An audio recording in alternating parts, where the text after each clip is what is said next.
헬렌 켈러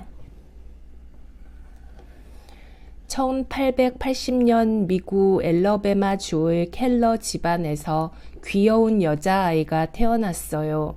켈러 부부는 이 아이에게 헬렌이라는 이름을 지어주고 정성껏 키웠어요. 헬렌이 태어난 지 1년 반이 지난 어느 날이었어요. 헬렌은 갑자기 열이 오르더니 쓰러져 버렸어요. 여보, 의사 선생님을 불러줘요. 빨리요. 의사 선생님이 열심히 치료했지만 헬렌의 열은 좀처럼 내리지 않았어요. 켈러 부부는 정성을 다하여 밤낮 없이 헬렌을 돌보았어요. 헬렌의 열은 며칠이 지나서야 겨우 내렸습니다. 어머니는 너무 기뻐서 헬렌이 가장 좋아하는 인형을 가지고 와 헬렌에게 보여주었어요. 그러나 헬렌은 인형을 보고도 손을 내밀지 않았어요. 헬렌, 내가 가장 좋아하는 인형이야. 그러나 헬렌은 인형을 보지 않았어요. 헬렌, 여기를 좀 봐. 아무리 큰 소리로 불러도 헬렌은 인형을 보지 않았어요. 헬렌에게는 어머니의 목소리가 들리지 않는 것 같았어요. 병을 앓고 난 후 헬렌은 눈도 보이지 않고 귀도 들리지 않게 된 것이에요. 아, 가엾은 헬렌. 어머니는 헬렌을 안고 눈물을 흘렸어요. 선생님, 제발 헬렌이 제대로 보고 들을 수 있게 해주세요. 어머니는 의사 선생님에게 간절히 부탁했어요. 그러나 의사 선생님은 안타까운 표정을 지으며 말했어요. 죄송합니다. 저도 더 이상 어떻게 할 수가 없군요. 오 하느님, 헬렌에게 왜 이런 일이 생겨야 합니까? 어머니는 헬렌을 안고 울부짖었어요. 아버지와 어머니는 헬렌을 보통 아이와 똑같이 키우기로 결심했어요. 헬렌은 아버지와 어머니를 따라다니며 많은 것을 배웠어요. 아버지와 어머니는 헬렌에게 꽃을 만지게 하고 향기를 맡게 하여 꽃에는 저마다의 모양과 향기가 있다는 것을 가르쳐 주었어요. 또 고양이나 개를 만지게 하여 헬렌에게 동물의 생김새를 가르쳐 주었어요. 부모님의 지극한 사랑과 정성으로 헬렌은 물건의 모양과 냄새를 구별할 수 있게 되었어요. 그러나 말을 못하는 헬렌은 자신의 감정을 표현할 수가 없었어요. 그럴 때면 헬렌은 물건을 내던지고 악을 쓰면서 마구 날뛰었습니다. 아버지와 어머니는 갈수록 거칠게 행동하는 헬렌이 몹시 걱정되었어요. 그러나 헬렌의 행동을 바로잡을 방법이 없었어요. 어느 날 헬렌에게도 동생이 생겼습니다. 그러나 헬렌은 아기를 볼 수도 아기의 울음소리를 들을 수도 없었어요. 하루는 인형을 침대에 놓이려다가 침대에 자고 있는 아기를 발견하고는 아무 생각 없이 아기를 내던지려 했어요. 다행히 어머니가 옆에 있어서 아기는 구할 수 있었지만 하마터면 큰일 날 뻔했습니다. 이렇게 헬렌은 좋은 일과 나쁜 일을 구별하지 못했어요. 헬렌은 기분이 좋을 때에는 아주 착하고 부드러운 아이였어요. 아버지와 어머니는 헬렌에게 아기를 만지게 하여 동생이 있다는 사실을 가르쳐 주려고 했어요. 하지만 헬렌은 아기와 인형의 차이를 알지 못했어요. 아버지와 어머니는 어떻게 설명해야 할지 몰랐습니다. 헬렌이 7살이 된 해에 아버지와 어머니는 헬렌의 교육을 위해 선생님을 한 분 모셔왔습니다. 헬렌을 가르치게 된 분은 설리번 선생님이었어요. 설리번 선생님도 어렸을 때 병을 앓아 눈이 잘 보이지 않았습니다. 헬렌은 마차에서 내린 설리번 선생님에게 다가갔어요. 그리고 자기 앞에 있는 여자가 누구인지 알아내기 위해 한참 동안 얼굴을 만졌어요. 저녁 식사 시간이 되었어요. 헬렌은 늘 하던 대로 음식을 손으로 마구 집어먹었어요. 설리번 선생님은 그 모습을 보고 깜짝 놀랐어요. 헬렌, 음식을 그렇게 손으로 집어 먹으면 안 돼요. 식사를 할 때에는 스푼과 포크를 사용하는 거예요. 선생님은 헬렌의 손을 쳐서 주의를 주었습니다.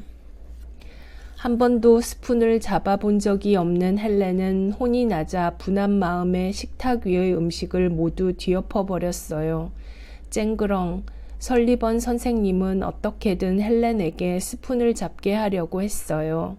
그러나 헬렌은 소리를 지르며 스푼을 내던졌어요. 선생님은 몇 번이고 되풀이하며 헬렌의 손에 스푼을 쥐어 주었어요. 헬렌도 계속해서 스푼을 내던지며 선생님에게 맞섰어요. 그러나 설리번 선생님은 끈기 있게 똑같은 일을 되풀이하였어요. 몇 시간이 흐른 뒤에 지친 헬렌은 마침내 스푼을 쥐고 수프를 먹기 시작했어요. 헬렌을 지켜보던 어머니는 눈물을 글썽이며 말했어요. 헬렌이 스푼으로 식사를 하다니 모든 게 설리번 선생님 덕분이에요.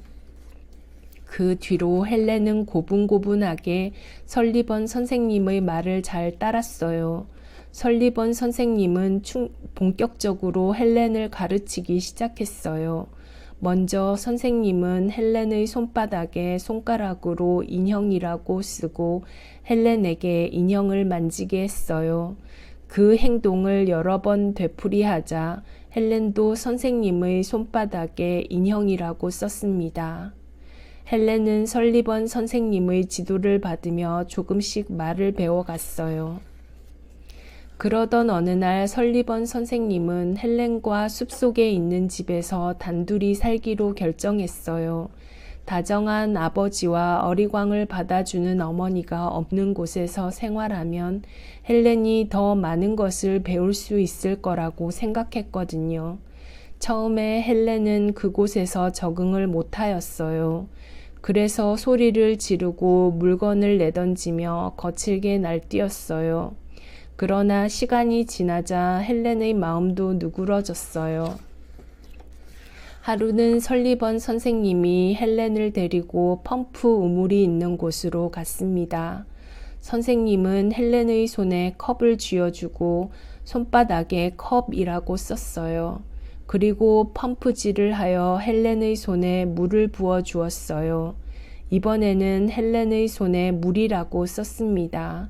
비로소 헬렌은 손에 쥐고 있는 그릇이 컵이고 손에 닿은 촉촉한 것이 물이라는 것을 깨달았습니다. 헬렌은 설리번 선생님과 공부하는 것이 즐거웠어요. 선생님은 사물을 이해하기 시작한 헬렌에게 여러 가지 일을 알기 쉽게 가르쳐 주었어요.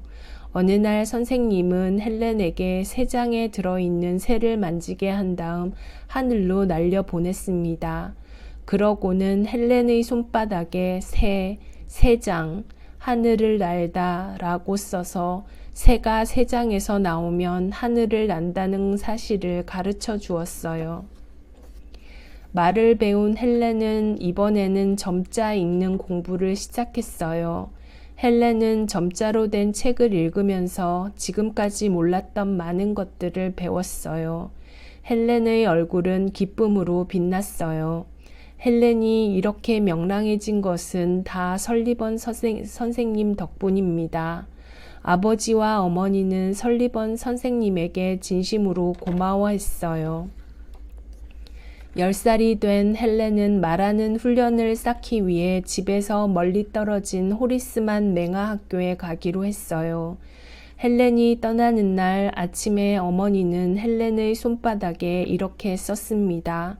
몸 조심하고 열심히 하거라.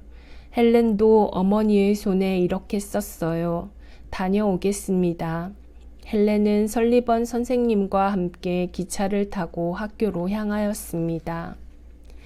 호리스만 맹아 학교에 간 설리번 선생님은 먼저 자신이 훈련 방법을 배웠어요.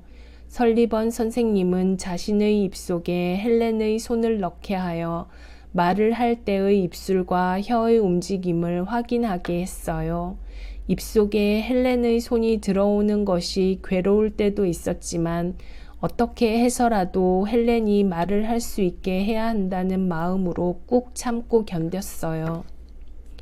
설리번 선생님은 단어와 문장을 반복하여 말하면서 헬렌에게 혀와 입술의 움직임을 손으로 느끼게 했어요. 그런 다음 이번에는 헬렌의 손을 헬렌의 입속에 넣게 하여 똑같은 움직임을 만들어 비슷한 소리를 내게 하였습니다. 헬렌은 힘든 훈련을 잘 견뎌 나갔어요. 마침내 헬렌은 조금씩 말을 할 수 있게 되었어요. 설리번 선생님, 제가 말을 할 수 있게 되었어요. 고맙습니다. 어느새 여름방학이 되었어요. 헬렌은 설리번 선생님과 함께 집으로 돌아왔어요. 켈러 부부는 헬렌이 좋아졌을 거라는 기대와 나아지지 않았을지도 모른다는 불안이 뒤섞여 있었어요. 엄마, 아빠 다녀왔습니다. 헬렌이 또박또박 말하며 달려오자 어머니는 기쁨의 눈물을 흘렸어요. 헬렌, 엄마라고 한 번만 더 불러보렴. 엄마, 엄마. 헬렌은 한 가지를 배우는 데에도 보통 사람보다 몇 배의 시간과 노력이 필요했습니다. 그러나 헬렌은 이를 악물고 열심히 공부했어요. 마침내 헬렌은 자신의 힘으로 대학까지 졸업하였습니다. 헬렌은 설리번 선생님께 진심으로 감사를 드렸습니다. 그리고 자신도 선생님처럼 몸이 불편한 사람들을 위해 일생을 바치기로 마음먹었어요. 헬렌은 볼 수 없고 들을 수도 없고 말할 수 없는 세 가지 고통을 훌륭하게 극복해냈어요. 그 후 헬렌은 몸이 불편한 사람들을 위해서 세계 여러 나라를 방문했어요. 아무리 힘들어도 마음속에 희망을 가지고 살아요. 헬렌은 온 세상 사람들에게 용기와 희망을 불어넣어 주었습니다.